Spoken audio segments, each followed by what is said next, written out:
চারিদিকে শুধু কুয়াশার কুয়াশা, আর এই কুয়াশার মধ্যে সকাল সকাল তোমাদের সকলের জন্য আমি নিয়ে চলে এসেছি ফেনা ভাতের রেসিপি।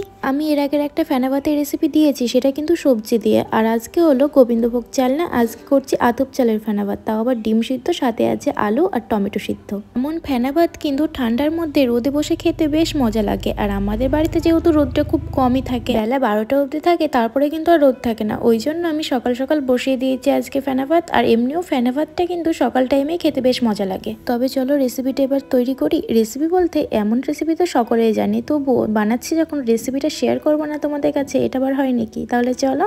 ফার্স্টে আমি গরম জল বসিয়ে দিয়েছি হাঁড়িতে, তারপরে চালগুলো ভালো করে ধুয়ে নিয়ে একটু একটু করে দিয়ে দিচ্ছি।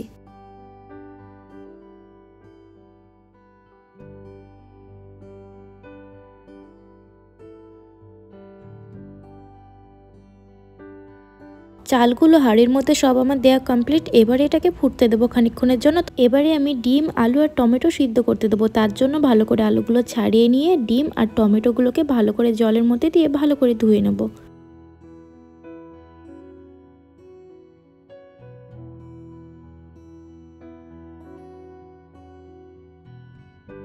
বেশ খানিকক্ষণ ধরে আমি কিন্তু ভালো করে এগুলোকে ধুয়ে নিয়েছি। এবারে একে একে আলু, টমেটো আর ডিম আমি সিদ্ধ করতে দিয়ে দেবো।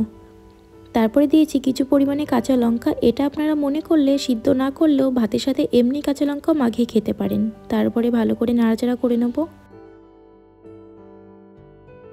কিছুক্ষণ নাড়াচাড়া করে নিয়ে এবারে মুখটা ঢেকে দেবো। বেশ খানিকক্ষণ এভাবে ঢেকে হোক, ভাপে সিদ্ধ হবে। তারপরে খানিকক্ষণ পর আমি এটাকে তুলে দেখবো ভাতটা কতটা হয়েছে।